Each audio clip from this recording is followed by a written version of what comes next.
श्रीरामचंद्र परब्रह्मणे नमः। श्रीगुरुभ्यो नमः। श्रीमात्रे नमः। श्रीगणेशाय नमः।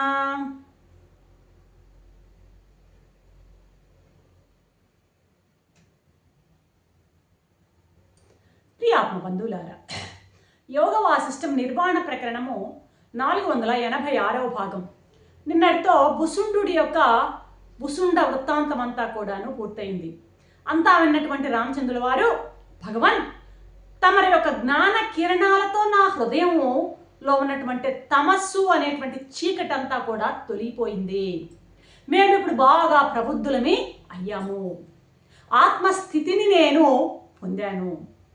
తెలుసుకోదగిందంతా కూడాను తెలుసుకున్నాను అంటూ సవినయంగా మహర్షుల వారికి మనం చేసుకున్నాడు. సరే, భుసుండోపాఖ్యానం పూర్తయింది.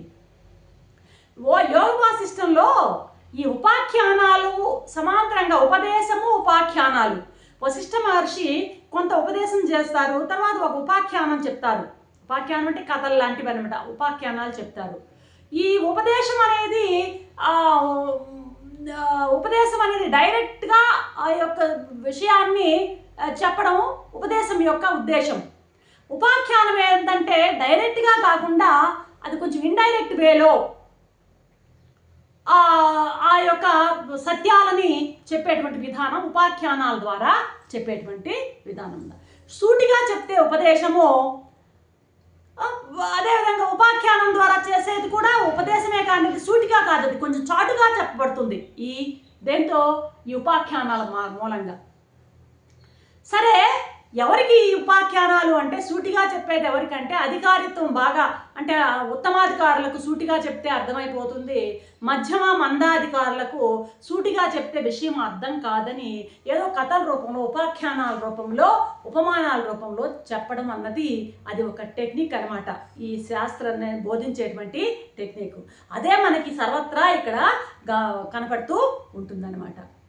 సరే, అంతా విన్నటువంటి రాముల వారు, నేను ప్రబుద్ధుడినయ్యాను అన్నారు కదా మహర్షి, చాలా ఆశ్చర్యంగా ఉంది. ఈ భృశుండుని యొక్క వృత్తాంతం, మీరు చెప్పినటువంటి వృత్తాంతం అంతా కూడా నన్ను ఎంతో ఆశ్చర్యంలోకి ముంచింది. అయితే మీరు గతంలో ఈ భుసుండు చెప్పినట్లు ఈ మాంసం, చర్మం, ఎముకలతో నిర్మితమైనటువంటి శరీర గృహాన్ని గురించి ఆయన వర్ణించడం కూడా జరిగింది కదా. మనకు ఒక ఎపిసోడ్లో వచ్చింది ఇది. ఆ ఒక విచిత్రమైనటువంటి ఉపమానాలతో శరీరాన్ని వర్ణించినటువంటి విధానం మనం చూసామన్నమాట. ఆ శరీర గృహాన్ని నిర్మించినట్టు వర్ణించారు కదా.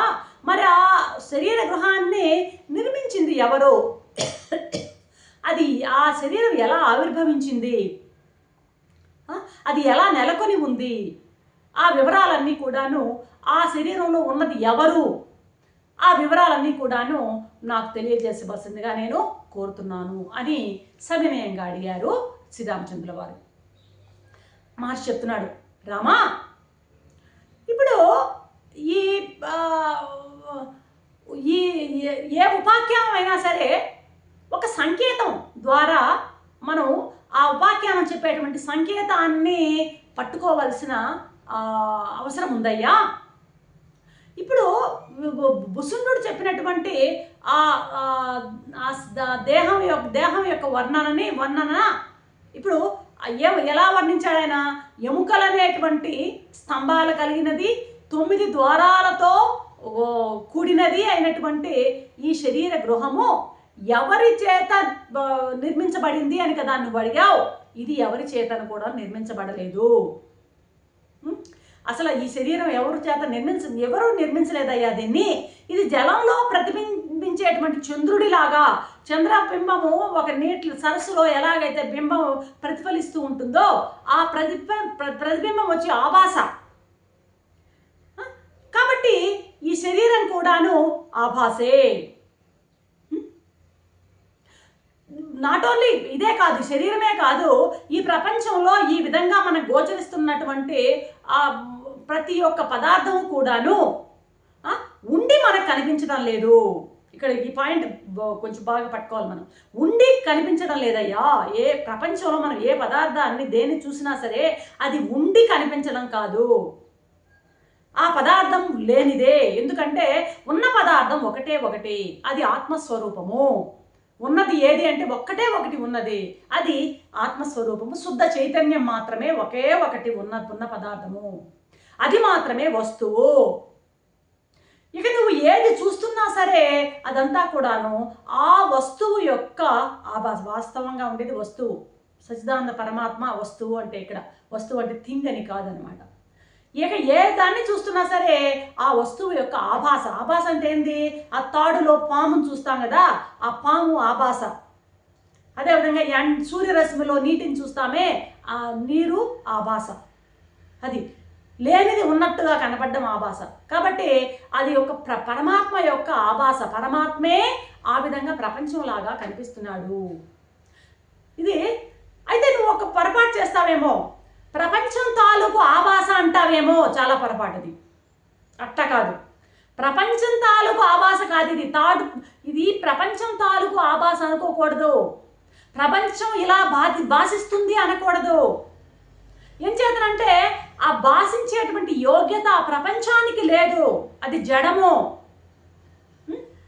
ప్రపంచం అనేది ఒకటి ఉండి అది అది నీకు గోచరిస్తుంది అంటే అది తప్పు, అది కాదు. లేక ఇంకా ప్రపంచం గాక మరేదైనా ఒక పదార్థము మనకు వాస్తవంగా అది ప్రపంచ రూపంగా భాషిస్తుంది అంటే అది మరే ఆ పదార్థం ఏది అని అంటే అది పరమాత్మే. ప్రపంచం అనేది ఒకటి ఉండి అది భాషిస్తుంది అనకూడదు. ఏమనాలిక? ఉన్నది పరమాత్మ చైతన్యమే. పరమాత్మ చైతన్యమే ప్రపంచ రూపంలో భాషిస్తూ ఉన్నది. ఇది ఒప్పు, ఇది కరెక్టు. ఉండేది పరమాత్మ చైతన్యమే. కాబట్టి అది ఆ పరమాత్మ చైతన్యమే ప్రపంచంగా దర్శనం ఇస్తోంది, ప్రపంచంగా భాషిస్తోంది. ఇప్పుడు ఆ భాష ఎవరు? ప్రపంచమా పరమాత్మ? ప్రపంచం ఆభాస, చైతన్యమే ఆభాసగా ప్రపంచంలాగా కనపడుతుంది. ఆ చైతన్యమే ప్రపంచంగా భాషిస్తూ ఉన్నది. కాబట్టి చైతన్యమే భాషిస్తుంది అంటే అనాలి, కానీ మనం ఆ ప్రపంచం భాషిస్తుంది అన్నది కరెక్ట్ కాదు. అలా అనకూడదు. ఉన్నదంతా కేవలం ఆత్మస్వరూపమే. అలాంటప్పుడు ఏది భాషించినా సరే ఆ భాసం అంతా కూడాను ఆత్మ యొక్క భాసమే, ఆత్మ యొక్క స్వరూపమే.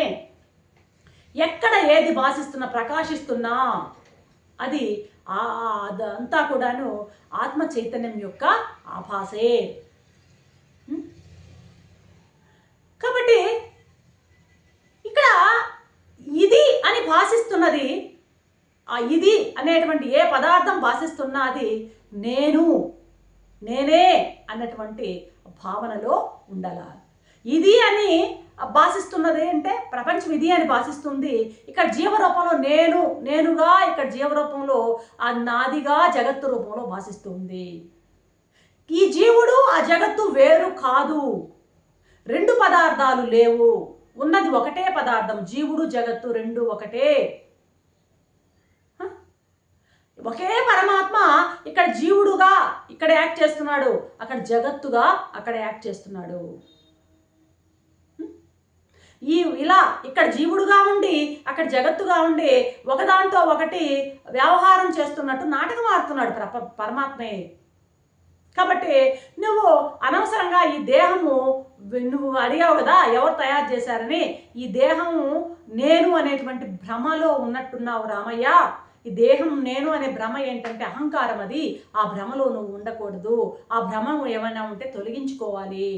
ఆ దేహం అనేది లేదు, అది ఆ దేహంలో ఉన్నటువంటి ఆ జీవుడు కానీ ఇదిగా ఉన్నట్టు ప్రపంచంలో ఉన్నటువంటి పరమాత్మ కానీ ఈ రెండూ కూడాను పరమాత్మ యొక్క ఆభాసలని అర్థం చేసుకో అంటూ ముగిస్తున్నాడు వశిష్ఠ మహర్షి. రేపటి ఎపిసోడ్లో ఏం చెప్తాడో చూద్దాం. అంతవరకు సెలవు. సర్వం శ్రీరామచంద్ర చరణారం.